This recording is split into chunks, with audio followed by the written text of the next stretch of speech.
প্ৰথম কথা হ'ল গোৱালপাৰা জিলাখন যথেষ্ট পিছপৰা আৰু গোৱালপাৰা জিলাখন উন্নয়নৰ ক্ষেত্ৰত আন্তঃগাঁথনিৰ ক্ষেত্ৰত ইয়াৰ যিবিলাক অৰ্থনীতি তাৰ ক্ষেত্ৰত যথেষ্ট পিছপৰা।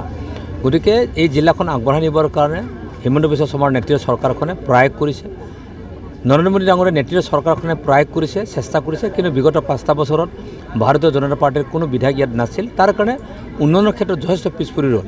গতিকে সমষ্টিবাসী ৰাইজে বিচাৰিছে, গোৱালপাৰা জিলাবাসীয়ে বিচাৰিছে যে ইয়াত উন্নয়ন হওক আৰু মামাৰ নেতৃত্বত যিহেতু চৰকাৰখন হ'ব, আমি যেতিয়া প্ৰতিনিধি দুধনৈবাসী ৰাইজে দুধনৈ সমষ্টিবাসীৰ যেতিয়া আমি উপহাৰ দিম, ডেফিনেটলি মামাৰ মৰম থাকিব, বিজেপি দলৰ মৰম থাকিব আৰু দেশৰ প্ৰধানমন্ত্ৰী নৰেন্দ্ৰ মোদী ডাঙৰীয়াৰ মৰম থাকিব। আৰু সেইকাৰণে চৰকাৰীভাৱে যিমানবোৰ আঁচনি ৰূপায়ণ হ'ব, যিমানবোৰ ফাণ্ডিং আহিব, সেই কামবিলাকৰ উপৰিও মোৰ ফালৰ পৰা মই ব্যক্তিগত হিচাপে, মোৰ কেণ্ডিডেট হিচাপে বা ভাৰতীয় জনতা পাৰ্টীৰ নীতি আৰু আদৰ্শ ইণ্ডিয়াৰ নীতি আৰু আদৰ্শ মানি চলাৰ পিছতো মই 3টা বস্তু কথাখিনি কৈ দিছোঁ। তাৰে এটা কথা হৈছে কি যে অসমৰ 126টা যি বিধানসভা সমষ্টি আছে, সেই বিধানসভা সমষ্টিসমূহৰ ভিতৰত দুধনৈ বিধানসভা সমষ্টিটোক এনে এটা বাৰ্তাৰে আমি লৈ যাব বিচাৰিছোঁ, লৈ যাম। সেইটো হ'ল প্ৰথম 5টাৰ ভিতৰত যিকোনো এটা থাকিব আৰু সেই 5টাৰ ভিতৰত দুধনৈ বিধানসভা সমষ্টি থাকিব। দ্বিতীয় গ্যাৰাণ্টি হৈছে কি বিভিন্ন সময়ত কেতিয়াবা সৰু সুৰা 2এটা অভিযোগ থাকে, সেইকাৰণে কৈছোঁ ৰাইজৰ জনকল্যাণমূলক যিমানবোৰ আঁচনি থাকিব, সেই আঁচনিবোৰ ৰূপায়ণ কৰিবলৈ যাওঁতে পাব্লিক আৰু প্ৰতিনিধিগৰাকীৰ মাজত কোনো ধৰণৰ দালাল ব্যৱস্থা নাথাকিব আৰু সেই দালালটো বন্ধ কৰি ডাইৰেক্টলি পাব্লিকে যাতে যি মনৰ কথা, যি ক'ব লগা কথাখিনি থাকে, যি পৰিৱেশ থাকে, উন্নয়নৰ যাত্ৰাত যাতে জড়িত হ'ব পাৰে সেই প্ৰক্ৰিয়াখিনি কৰিছোঁ।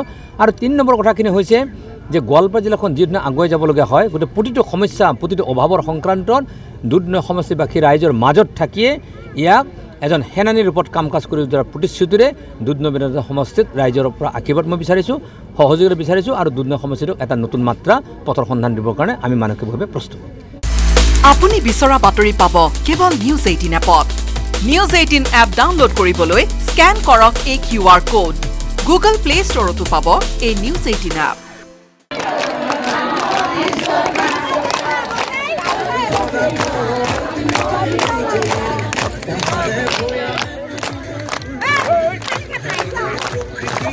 প্ৰথম কথা হ'ল গোৱালপাৰা জিলাখন যথেষ্ট পিছপৰা আৰু গোৱালপাৰা জিলাখন উন্নয়নৰ ক্ষেত্ৰত আন্তঃগাঁথনিৰ ক্ষেত্ৰত ইয়াৰ যিবিলাক অৰ্থনীতি তাৰ ক্ষেত্ৰত যথেষ্ট পিছপৰা।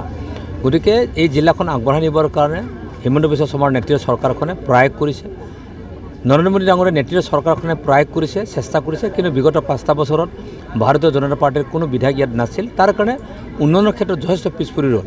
গতিকে সমষ্টিবাসী ৰাইজে বিচাৰিছে, গোৱালপাৰা জিলাবাসীয়ে বিচাৰিছে যে ইয়াত উন্নয়ন হওক আৰু মামাৰ নেতৃত্বত যিহেতু চৰকাৰখন হ'ব, আমি যেতিয়া প্ৰতিনিধি দুধনৈবাসী ৰাইজে দুধনৈ সমষ্টিবাসীৰ যেতিয়া আমি উপহাৰ দিম, ডেফিনেটলি মামাৰ মৰম থাকিব, বিজেপি দলৰ মৰম থাকিব আৰু দেশৰ প্ৰধানমন্ত্ৰী নৰেন্দ্ৰ মোদী ডাঙৰীয়াৰ মৰম থাকিব। আৰু সেইকাৰণে চৰকাৰীভাৱে যিমানবোৰ আঁচনি ৰূপায়ণ হ'ব, যিমানবোৰ ফাণ্ডিং আহিব, সেই কামবিলাকৰ উপৰিও মোৰ ফালৰ পৰা মই ব্যক্তিগত হিচাপে, মোৰ কেণ্ডিডেট হিচাপে বা ভাৰতীয় জনতা পাৰ্টীৰ নীতি আৰু আদৰ্শ ইণ্ডিয়াৰ নীতি আৰু আদৰ্শ মানি চলাৰ পিছতো মই 3টা বস্তু কথাখিনি কৈ দিছোঁ। তাৰে এটা কথা হৈছে কি যে অসমৰ 126টা যি বিধানসভা সমষ্টি আছে, সেই বিধানসভা সমষ্টিসমূহৰ ভিতৰত দুধনৈ বিধানসভা সমষ্টিটোক এনে এটা বাৰ্তাৰে আমি লৈ যাব বিচাৰিছোঁ, লৈ যাম। সেইটো হ'ল প্ৰথম 5টাৰ ভিতৰত যিকোনো এটা থাকিব আৰু সেই 5টাৰ ভিতৰত দুধনৈ বিধানসভা সমষ্টি থাকিব।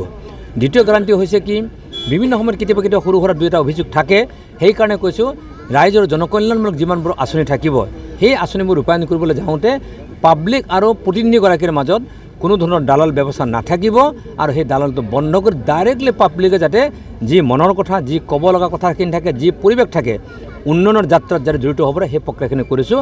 আৰু 3 নম্বৰ কথাখিনি হৈছে যে গোৱালপাৰা জিলাখন যিদিনা আগুৱাই যাবলগীয়া হয়, গতিকে প্ৰতিটো সমস্যা, প্ৰতিটো অভাৱৰ সংক্ৰান্তত দুধনৈ সমষ্টিবাসী ৰাইজৰ মাজত থাকিয়ে ইয়াক এজন সেনানীৰ ৰূপত কাম কাজ কৰি যোৱাৰ প্ৰতিশ্ৰুতিৰে দুধনৈ বিধানসভা সমষ্টিত ৰাইজৰ পৰা আশীৰ্বাদ মই বিচাৰিছোঁ, সহযোগিতা বিচাৰিছোঁ আৰু দুধনৈ সমষ্টিটোক এটা নতুন মাত্ৰা পথৰ সন্ধান দিবৰ কাৰণে আমি মানসিকভাৱে প্ৰস্তুত। আপুনি বিচৰা বাতৰি পাব কেৱল নিউজ 18 এপত। নিউজ 18 এপ ডাউনলোড কৰিবলৈ স্কেন কৰক এই QR কোড। গুগল প্লে ষ্টৰতো পাব এই নিউজ 18 এপ।